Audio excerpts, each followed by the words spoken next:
Hey everyone, welcome back to the L2Games Podcast. It has been a minute since we've done one of these. I think the last one was, I don't know, probably all the way back in last December, to be honest. I keep meaning to do one of these and then just lose track of the time, or I look at an idea I had and well, it's too late to do that or something. But we're back now. As usual, I'm your host, Nick, and I am joined once again by the greatest co-host on the planet, Kyle. Kyle, how are you doing? Much better after that extremely overhyped praise, and I'm happy to be here to talk about some game stuff and some upcoming games, because it's always nice to look ahead and get excited about things, and then hopefully not be disappointed when things come out. Well, yeah, especially looking ahead. It's it's also nice to look back at what a year 2023 has been so far. I gotta know, since it's been a while since we've done this, what games have you been playing lately? How's that been going? I honestly haven't been playing too much. At the start of the year, it was a little bit front-loaded. Like, I did get Dead Space Remake and Hogwarts Legacy, and those two kind of consumed a lot of my time up until kind of playing, more Fortnite and a little Apex here and there. And but those two have been kind of where a lot of my focus has been, and yeah, it's been good. What about you? I've been trying to play as many of the big releases as I could, so obviously the Dead Space Remake and Hogwarts Legacy. I also played the Resident Evil 4 Remake, which, I shouldn't be surprised because a lot of people talk about how much of a classic the original Resident Evil 4 was and how iconic of a game it was, but I was blown away by it. I played through it 3 times within the first week of getting it. More so in the name of trophy hunting than anything else, but still, it was enough fun that I wanted to keep playing it. So there was that, and of course, The Legend of Zelda: Tears of the Kingdom, which I don't know. I feel like I need to dedicate a whole podcast to that game and why I'm so disappointed with it. I know that's probably a controversial opinion to a lot of people, but that's my opinion. It's a disappointing game, but what did you think of the Dead Space Remake and Hogwarts Legacy? Yeah, Dead Space. So I was a big Dead Space fan prior. I played the games on Xbox way back in the day. And so I was super hyped for Dead Space to come out onto, modern, current gen platforms, because I thought they could do a lot with it, and I was really pleased with what they were able to put out. I think for what it is, it's a bit steep in price. Like, it's a $90 game here, and ultimately it's maybe 15 hours of game. And, yeah. You can go back and, play through and get all the collectibles and this, that, and the other thing. But, for those hours, value worth it or not, I got a lot out of the game, and, the atmosphere that it creates and the music, and just having the next gen hardware run it, and the shadows, the textures, the graphics, it just amplified the feeling that first game was supposed to give you. And as a younger kid when I was playing it, it did give me that, but this kind of just brought me right back, and I think amplified that experience tenfold. So I was really impressed with it. I didn't know you had actually played the Dead Space games before. See, I missed out on those when they first came out. I was really not into survival horror around the Xbox 360 era. I basically played Assassin's Creed and the Batman games around that time, so I never had the chance to check those out when they were new and fresh, but coming into it with the remake, I feel like I had a different expectation for what it would be. I was hoping there would be a little more of an aspect of psychological horror, and we'd get, some more jump scares, and that I would genuinely feel afraid to play it. Whereas I think it turned out more than anything to be a lot of body horror, which it wasn't bad. I love what they did with their physics engine for dismemberment, all the weapon effects too. I think it was really well done. Yeah. The thing that I really loved the most, and I think this maybe goes a bit underappreciated, is that the entire user interface was completely diegetic. I really love when a developer can integrate their user interface into the game in that way, just to make it feel that much more immersive. Yeah, because like especially in a game like this where like you're supposed to be in it, like to put like the game aspect onto it afterwards, like it kind of can take you out of it. And so to have everything kind of revolve around Isaac and like even trying to save and like rushing to save points, like Yeah. there's times where like in games where I want like autosave and I want things to just be easy, but in this like having to save manually added like a level of stress that was just an additional layer to like the also stressful kind of interactions that you're having with the oh my gosh, I'm forgetting what they're called, but like the zombie type things that they were having. The necromorphs. Yeah, one of those words. Infected zombies, necromorphs, they're all blurred together. But yeah, and so I also agree. Like I didn't find it very like jump scary. I did find it very atmospheric though, and I was like stressed a lot while playing it. Like it just kind of gave me sort of an anxiety, but it was like a good anxiety. It was Right. like riding a roller coaster type of thing where like you're just like waiting for something to like drop and then you have to deal with it, and yeah, so I really enjoyed it. So how about Hogwarts Legacy? Because that's one game that I keep forgetting actually came out this year. I keep looking back and thinking, oh yeah, this came out, and then, oh yeah, Hogwarts Legacy. Which, like, I don't mean it as a knock against the game, because it actually blew my expectations out of the water. And I think maybe that's because I'm a bit biased against licensed games.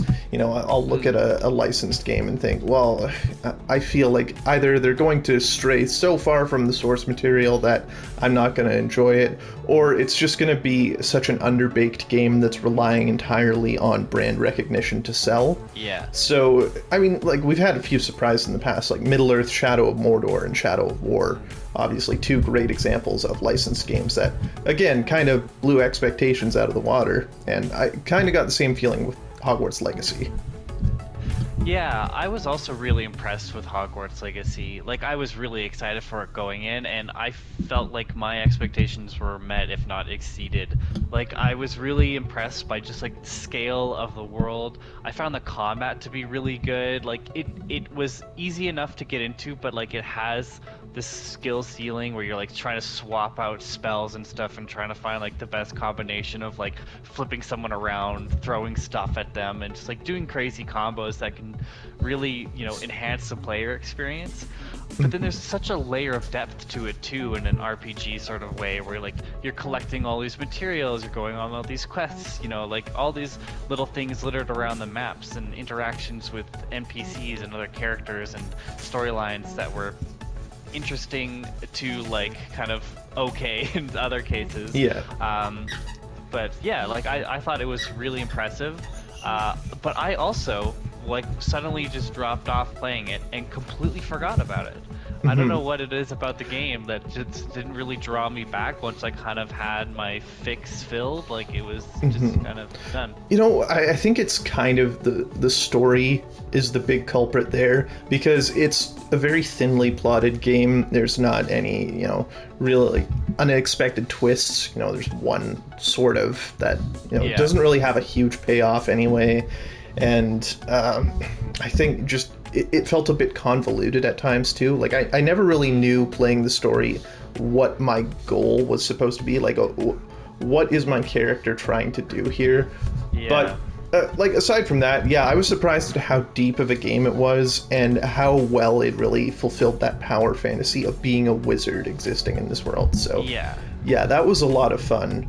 But enough about what we have already played this year. And I'm pretty sure you haven't played Jedi Survivor yet, or Tears of the Kingdom, or Resident Evil 4. Okay, No. yeah, so, I mean, we can just skip over those, because what I really want to get to is the PlayStation showcase that we got a couple weeks ago, and now Summer Games Fest with Ubisoft Forward and Xbox and their Starfield Direct, and all of the deliciousness that we have been getting previews of, because like right now I think 2023 is shaping up to be the best year in gaming probably in my life. It's certainly the best within the last decade.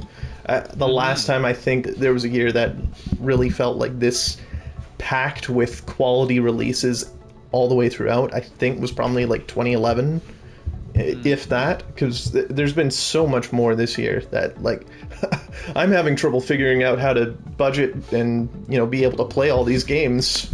Yeah, it's like not just like about financial budgeting too, it's time. Like, how do you even find the time to play all of this and also, maintain playing the games that you play on like a regular basis? Like, we're pretty big into the battle royales and stuff, and so how do you keep playing Fortnite and going through the battle pass, which has, the sick ass Optimus Prime skin, when you also have to play all of these other games coming out? But yeah, it's coming out to be like almost like a sleeper hit. Like, I didn't expect it to be this like exciting. Like, I was going into the year kind of expecting Hogwarts Legacy to be kind of the big game for me, and I wasn't actually sure if Spider-Man was going to come out this year, so I was kind of holding out hope for that, and we'll talk about that later, but that would have been like my only other one that I was really excited for. But after this showcase, like, there's other ones on here that I didn't even think that were existing that I was going to get into. So yeah, let's get into it. Yeah, and I keep expecting delays and stuff, and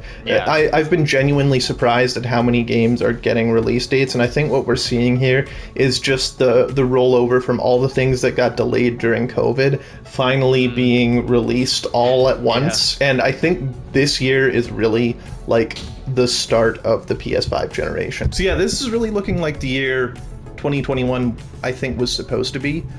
And so I kind of want to get into what we saw at the PlayStation showcase, and I kind of want to start with things that, I mean, personally I'm not too excited about. I don't know about you, but one of the first things that I think will interest a lot of people that personally isn't for me is Metal Gear Solid 3, the Snake Eater remake, which like, I've never been a big Metal Gear fan.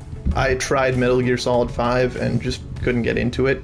I feel like a lot of the storytelling in games directed by Hideo Kojima are pretty convoluted, so it's just not something that's ever really drawn me in. But what I do appreciate about the Metal Gear Solid 3 remake is that they're starting with what I'm assuming they'll do a series of remakes with them, and they're starting in chronological order, because from what I understand, Metal Gear Solid 3 is the first game chronologically, so that's good to see. Like, I like when they kind of try to tell the story with a linear continuity, so I mean, that's good. We didn't really see any gameplay from it. I don't know, how about you? Like a really nice looking cinematic. Yeah, that's kind of it. Is there anything like you saw that not really too interested in? Honestly, my exposure to the Metal Gear series lives and dies in Super Smash Brothers. So like, I couldn't be excited for it. I mean, it looked good, like, and I'm really excited for the people that really are into this series and are looking like they're gonna get a good game. But I probably won't pick this up just because I feel a little disconnected from it. But I don't know. It looked nice though. Yeah, I kind of felt the same thing about Final Fantasy 16 too. Like, it's a game that looks really good, but I haven't touched a Final Fantasy game in my life, and I don't really plan on starting, with the exception of maybe Kingdom Hearts, because that's sort of like a Final Fantasy crossover, I guess. And I mean, I know enough of the Disney characters that I wouldn't feel totally estranged from all of it. But yeah, that was another one. Like, it looks really good. It looks, visually speaking at least, like a very beautiful game. The combat looks like a lot of fun, but just not something that I'm super interested in. Yeah. To add to that, like, in a series that, like, I have never really played anything of, you probably will have more to say about this one, but Assassin's Creed Mirage, I thought it just looked like every other Assassin's Creed game, and I haven't really played much Assassin's Creed, so I'm obviously not the demographic for this, but it didn't really it boosted my interest in getting into the series at all. But what did you take away from that one? Well, actually, that was one of the big surprises to me of the entire PlayStation showcase and of Ubisoft's Ubisoft Forward event that they had a couple days ago. Assassin's Creed Mirage actually looks really good compared to some of the recent releases. I've felt for a while now, like, I used to be a huge Assassin's Creed fan, but ever since they shifted to more of like an action RPG style of gameplay as opposed to more of an action-adventure and action-stealth type of gameplay, the series has kind of felt like it struggled to maintain its identity. Like, it doesn't really know what it wants to be. It doesn't know whether it wants to continue to be that stealth action game or if it really wants to go truly into being an RPG. And it's been a bit frustrating because what they've ended up doing is just releasing these games that are recycling assets year after year and just have this giant map that's jam-packed with collectibles, while at the same time having just the clunkiest, most cumbersome gameplay and stories that just feel so bloated, especially Assassin's Creed Valhalla. Like, I was actually infuriated by that game because they loaded it with like 20 little districts that you have to complete over the course of the main story, and each one of them is their own separate sub-story. But none of those sub-stories are filled with any characters that I could be bothered to care about. They're all so underwritten, so thinly plotted, and I just was not interested. But you have to advance those subplots, and each time you do, you advance the main plot a little bit. But it's just so frustrating that if I want to see, what happens next with what the real story is, that I have to go through that slog. And it ultimately just ended up being a game that was way too long for the story it tried to tell, and I think that's kind of been the MO of Assassin's Creed in the last decade is, we're going to try to bloat this game as much as possible with as much stuff to do, even though that stuff isn't necessarily rewarding. So they're kind of, fooling people into thinking they're getting a lot of bang for their buck by having a game that you can spend hours with, but those hours just aren't fun. So Assassin's Creed Mirage, what I really liked about it is that it looks like a return to the roots of Assassin's Creed. It looks like it's really embracing the action-adventure aspects of the series that I've really missed. The parkour looks smooth and fun. The combat looks interesting. There's a lot of, gadgets and utilities to use to take out enemies that I think has been missing a lot from the series. There's been too much of a focus on like skill trees and upgrading these RPG abilities and, almost turning the game into a fantasy series where your character has superhuman abilities. And I just haven't really been on board with that. So I was very pleasantly surprised with what we saw out of Assassin's Creed Mirage. I think the biggest thing that's kind of lingering as a question for me is what the story is going to turn out to be like, because Ubisoft has had a big problem with storytelling in the last decade. They just they try too hard to create these emergent narratives that result from like player agency rather than having a linear plot. And I feel like linear storytelling is just never going to go out of style, at least for me personally. I mean, maybe other people feel differently, but looking at games like God of War Ragnarok that have a linear story, I think it gives the best opportunity for like emotional stakes. So I'm hoping that they kind of return to form with that too, but we'll see. Yeah, cool. So now I kind of want to get into what you feel like is like a surefire thing. Like, what are you excited about?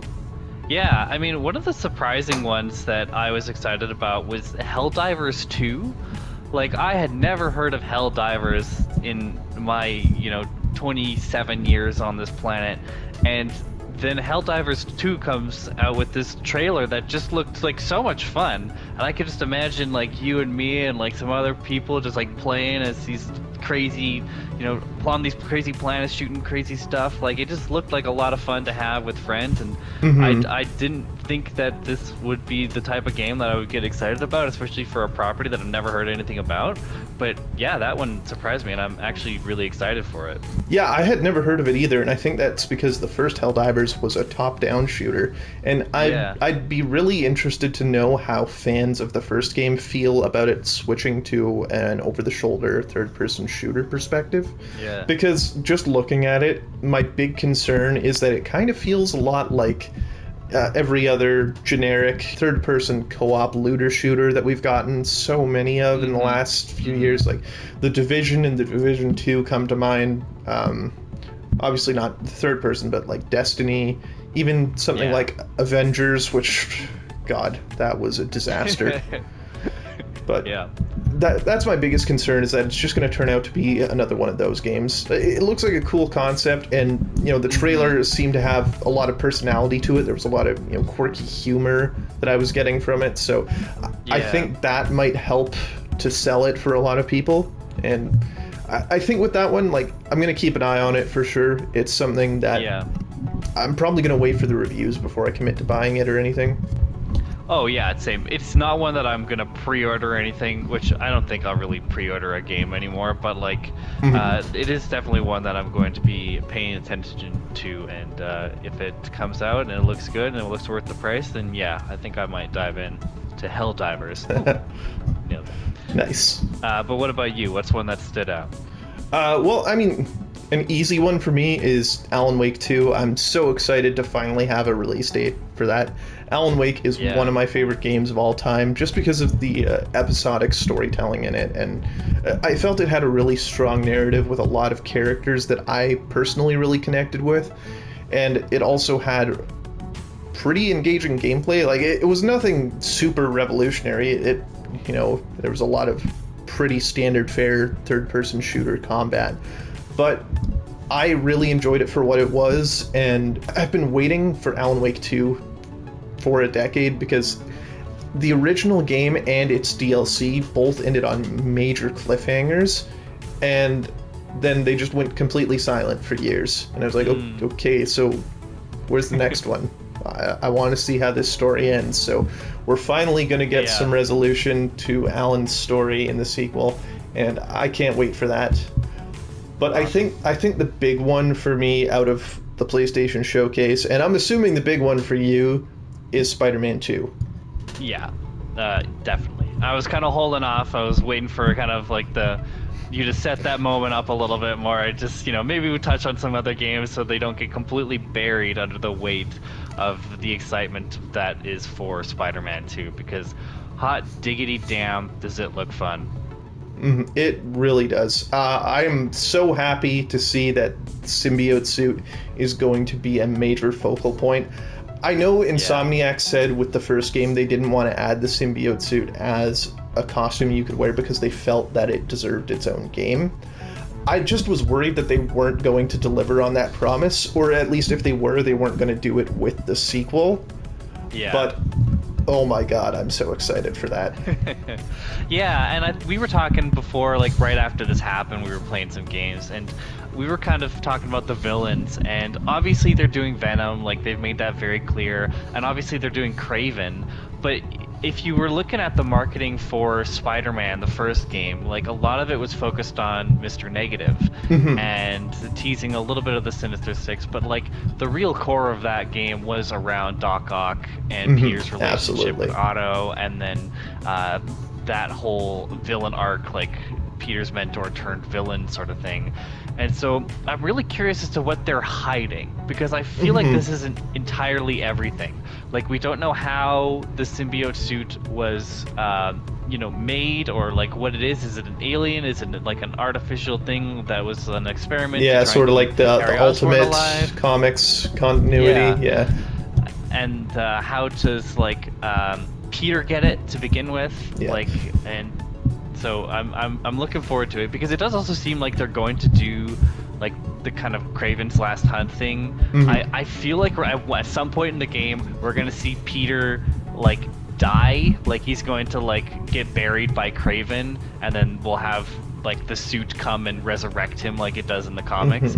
But then we'll also have Miles to kind of play as and be the point of view character through all of this, which I think is going to be super interesting.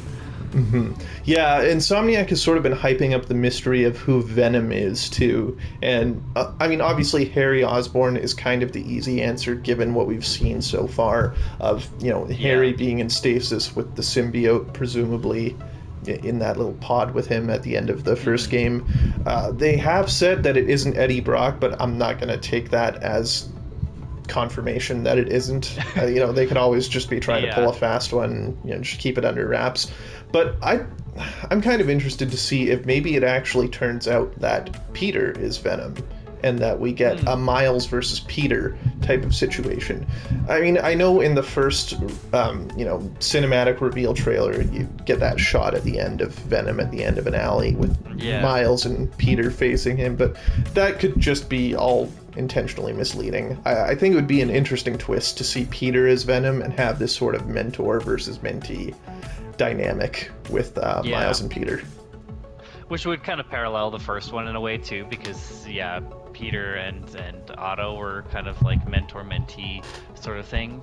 But what kind of villains do you think, or maybe do you hope, that we might get in this one that we didn't get in the other one? I'm really hoping for Green Goblin. I feel like, aside from Venom, he is the most iconic Spider-Man villain, and I think, I get the feeling that the Spider-Man games are being set up to be a trilogy, and so maybe Green Goblin is kind of being viewed as like a trilogy capper, but I would love to see it. We've gotten a few teases with Norman potentially turning to the Green Goblin at some point. I mean, I'm sure it's going to happen at some point in this series. It's just a question of when, but I would really love to see that. I don't know. I always am down for a little bit of carnage too. So, again, that's something I feel like they might save for a third game, though. I feel like with Venom and how much focus is on Peter and his relationship with the symbiote suit, I feel like cramming carnage in there might be overdoing it a little bit. Yeah, I feel like that would be kind of set up for like Spider-Man 3 sort of thing. But like, I mean, I don't know how he would fit into the plot per se, but it would be cool to see Mysterio just in some capacity, like even just as like a villain of the week type thing that Peter and Miles are fighting. Well, and we do know Mysterio exists already in this continuity. There was that big Halloween party scene in the first game where you've got a bunch of party goers dressed up as Mysterio. Although, interestingly, if I recall correctly, a bunch of them were also dressed up as the Lizard. And that's another villain we're getting, and it almost feels like maybe there's a bit of an origin story situation with the Lizard in this game. So I'm wondering how that's going to play out. Yeah, because in the extended scene we saw, like, he just talking about leaving Connors alone, so it's clear that they know that that's Kirk Connors, and that he is, maybe it was, the classic experiment went wrong sort of thing, and they're trying to protect him, but because Kraven's now in this city and is like going after the big hunt, of course he's gonna go after the biggest lizard. Like, that's just a no-brainer for him. I hope we see more Black Cat in this. Like, we haven't seen any indication that she's going to be involved. I know, like, there was a DLC and she was appearing in there. Part of me wants her to be playable too. I was going to say, it'd be interesting to, at the very least, get a DLC where Black Cat is playable. I feel like, with more of a stealth focus on her gameplay, that would be a really interesting expansion. Maybe even as a replacement for the MJ sections in the first game, because like, as much as I liked her as a character, I felt those gameplay sections were really underwhelming. Yeah, it kind of cut away from the excitement of the gameplay and like the freedom of movement that you get as Spider-Man, to then just be like completely confined to this like stealth scene with Mary Jane. Like, I feel like at least a stealth scene with Black Cat would have a little more fluidity. So yeah, maybe that would be something we see. I'm kind of curious to get your expectations for the game. Like, what are you hoping to see out of it? How do you think they can improve on the first one? Because the first one was a phenomenal game, and it's something that I actually still go back and play somewhat regularly. So, what do you hope they improve on? You know what? It's hard to say what to improve on, because the first game really nailed like the feeling of Spider-Man, and to an extension of that, like to Miles's game as well. Like just how different they were, and like how they play and how they move, and it all of it felt really natural and sweet. And it was probably why like this game hasn't had like the longest turnaround. Like it seems to be mostly linear in like how they move and how they fight, probably, but with some new exciting interactions. Like Miles seems to have some new abilities, and obviously we're going to get the symbiote suit. I mean, all I can hope for really is an equally strong story. The story in the first Spider-Man was like one of the best Spider-Man stories to ever be told in any like media. It was just so great and so like impactful. Like it really hit, and so I was, you know. Bowser, come on, man, chill. What, you don't like hearing about Spider-Man? No, he hates that. You should change your name to J. Jonah Jameson. Yeah, and so all I can hope really is that they, find a way to do an equally as strong story, if not an improved story. Like that's the only area that I can ask for improvement, really, just to make the game fun. Like they've already expanded the areas, so you get a even bigger space to play in. Hopefully, they actually fill that with exciting stuff to do and interact with. That's the only concern I might have. My hope is that with that map expansion, it's not just like making Manhattan a little bit bigger. I hope they added other boroughs to explore. Like, I think in the gameplay trailer we saw, there was a section in Queens, so I'm hoping that all of Queens has been added as part of the map that you can actually play in. But like you said, I think the biggest thing, the most important thing for it is going to be the story. If they could tell a story that was on equal footing with the first game, I would be happy. Because, like you said, I totally agree, that was one of, if not the best Spider-Man story ever told, and it did such a great job of capturing the duality of Peter Parker and Spider-Man.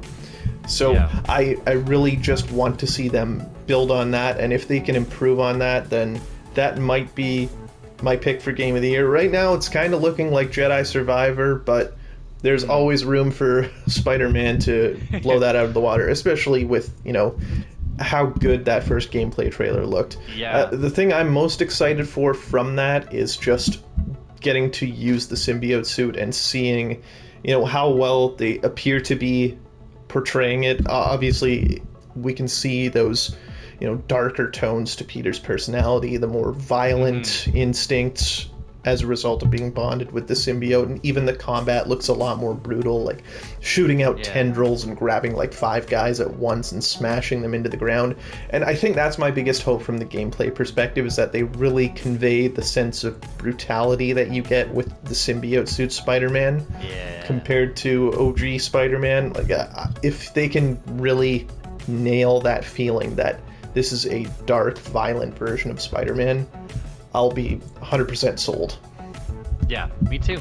I just wanted to now I'm looking at the rest of the games here, rapid fire some thought. Fair Games looks interesting. I'm curious as to what it is. All we've seen is like a cinematic. So yeah, I'm getting the sense that it's like a co-op heist game, which I'm a bit concerned with, because we're also getting Payday 3 this year, which is an online co-op heist game.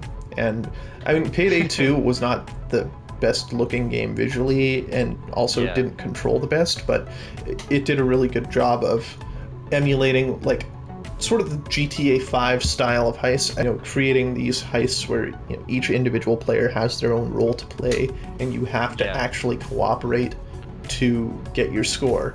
And that was one of the things I loved the most about GTA 5. So hopefully Fair Games kind of leans into that as well. But I think with Payday 3 coming up, they're going to have some stiff competition as far as that goes.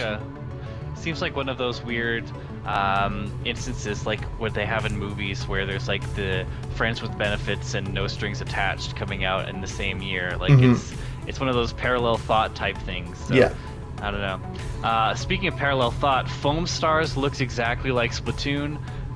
It's super odd that they're just kind of like, honestly, just kind of copied and pasted that. I honestly kind of just skipped right over that trailer, because it just looks straight up like a Splatoon clone, and I was not interested. Not to say that I'm not interested in Splatoon at all. It's just, if I want Splatoon, I'm going to play Splatoon. Yeah. And other than, like, that's kind of all the games that I was looking at that seemed interesting, but I did want to ask your opinion on this new handheld. And this is what I wanted to get to. I was going to ask if there was anything that surprised you, because what surprised me was their announcement of Project Q. My first reaction is, who the hell is this for? I genuinely don't understand what Sony is thinking with this. So for anyone who doesn't know, Project Q is Sony's newest handheld device that they're supposed to be releasing later this year, but it's a dedicated streaming device that is designed to work exclusively with PlayStation Remote Play. So not only are you not like cloud streaming games, you're streaming from a PS5 that you already have to own in the first place to use this peripheral. Now, that in and of itself is just bonkers to me, especially looking at like the PSVR 2. We just had that come out, and from what I remember, Sony said that the first month sales, like, yeah, it's been improving over the last couple months, but the first month sales were super underwhelming, because how can you justify selling a peripheral that you need a console to use when the peripheral is $200 more than the console itself? Yeah. And I'm worried with this Project Q. Like, I could see the price point being like $300. So, like, obviously it's got the DualSense handles on it, and it has its own dedicated screen. So, I feel like, you know, it's maybe going to be around the same price as a Nintendo Switch, which I just don't know how you justify that when it's purely for remote play. Now, Kyle, I don't know, have you used remote play much on your PS5? I think I used it once, and it was just to do like super low intensive Jackbox party games. That was it. So I don't know what this would be like with like a really intense like multiplayer shooter, or even just like a really intense first person or third person narrative game. Like, I don't know what this is gonna be like. Well, and that's it just basically seems useless. Yeah, that's basically all I use remote play for too, is to play Jackbox games and stream them to friends over Zoom. Exactly. You know, looking at you know, other games that you would play with remote play, the only other time I've used it in two situations. One is where, you know, if I need to be out of the living room because, you know, maybe my girlfriend has friends over or something and they want to hang out there, but I still really want to use my PS5, I can hook up my phone to my PlayStation with remote play and play whatever games. The other time I've used it is when I went back home for the holidays and had to go across the country from my PS5. I thought, you know, I don't need to bring my PS5 because I can just use remote play and that'll be fine.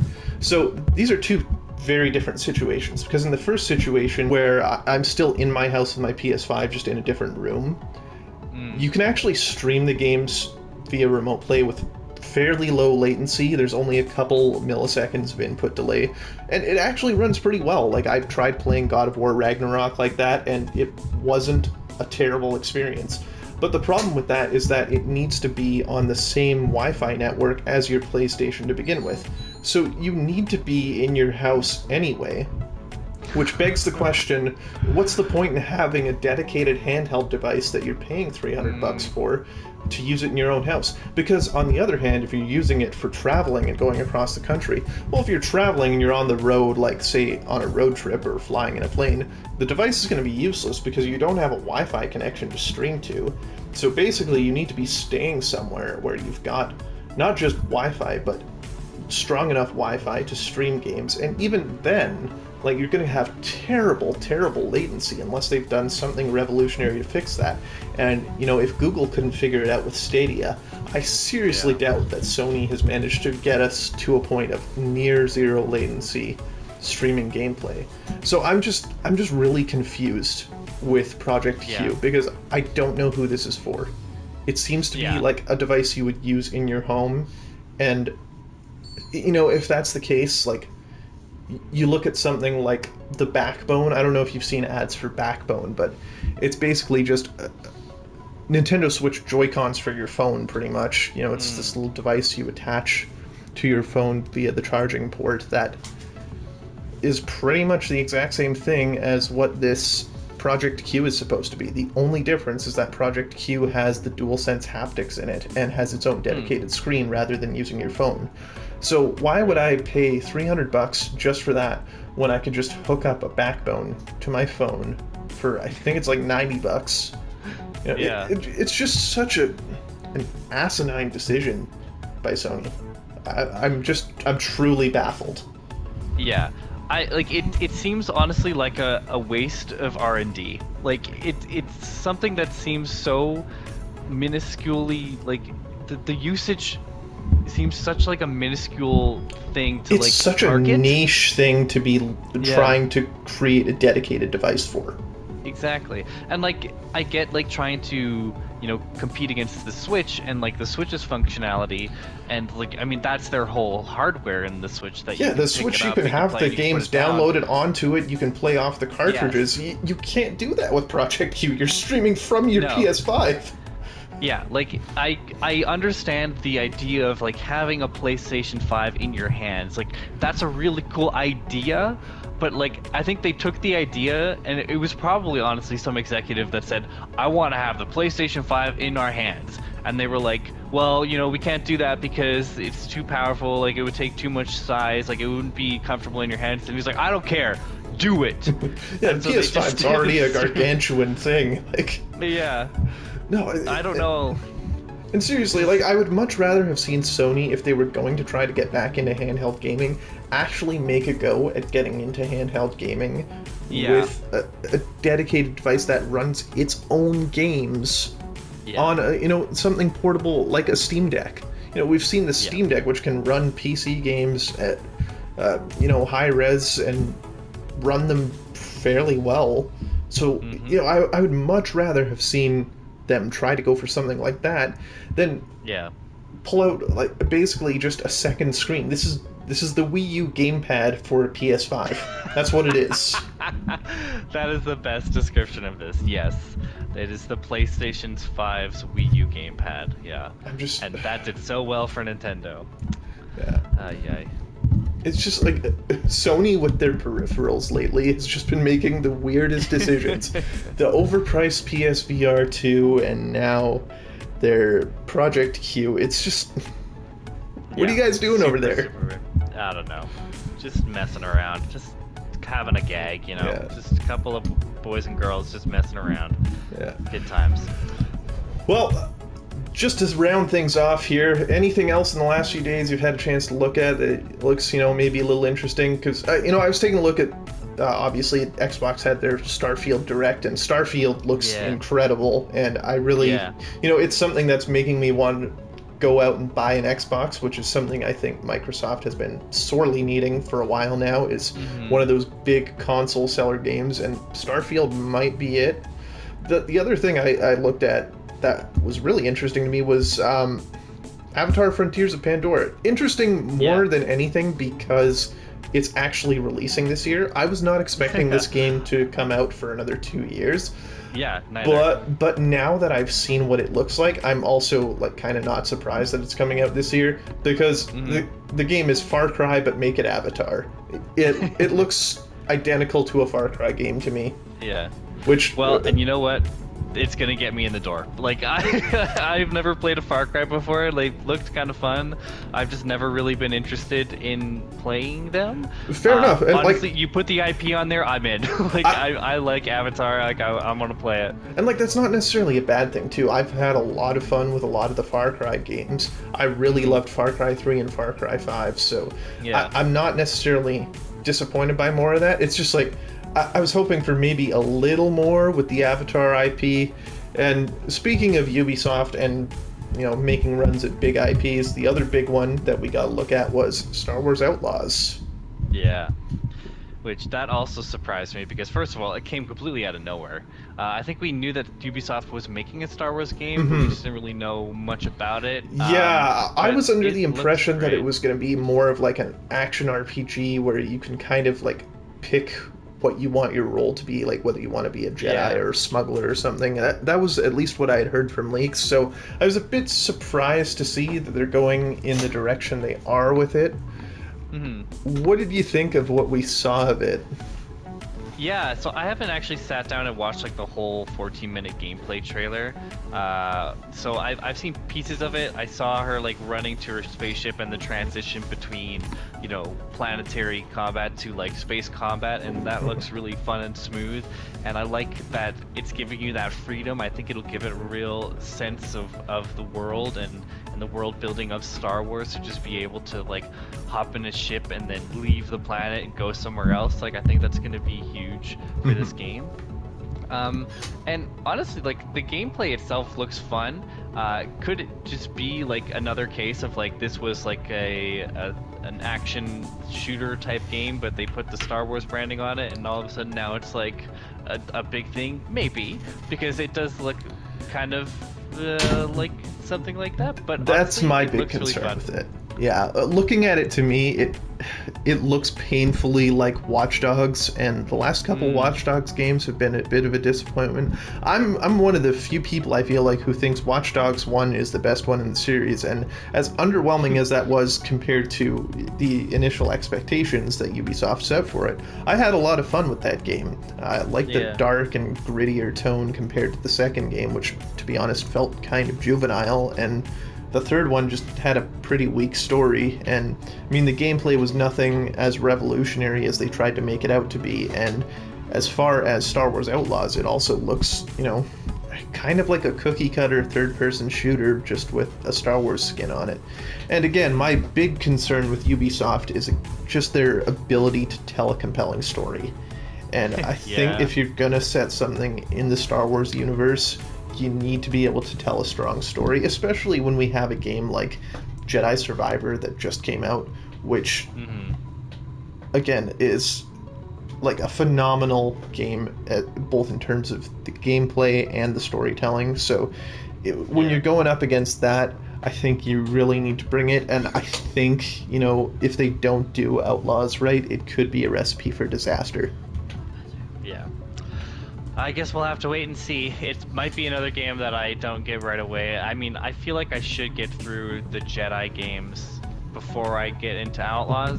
Outlaws does look like a lot of fun, though, but Jedi is on my list. I need to get through both of them.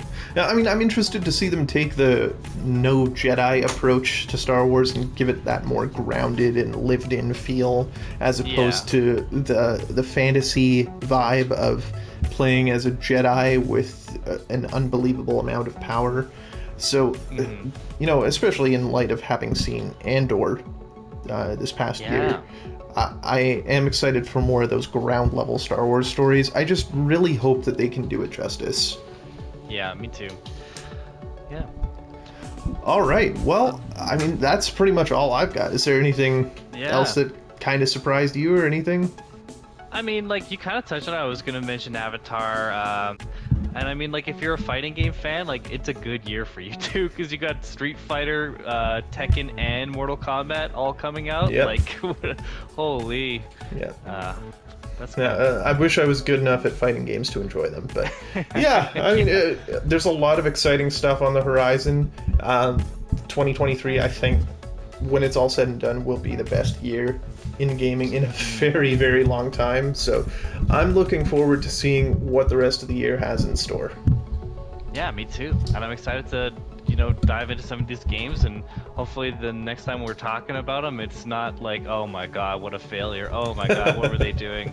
I hope to sing a lot of these games' praises. You know what? I hope to sing all of these games' praises, because if all the games are good, it's just good for everyone. Yeah, absolutely.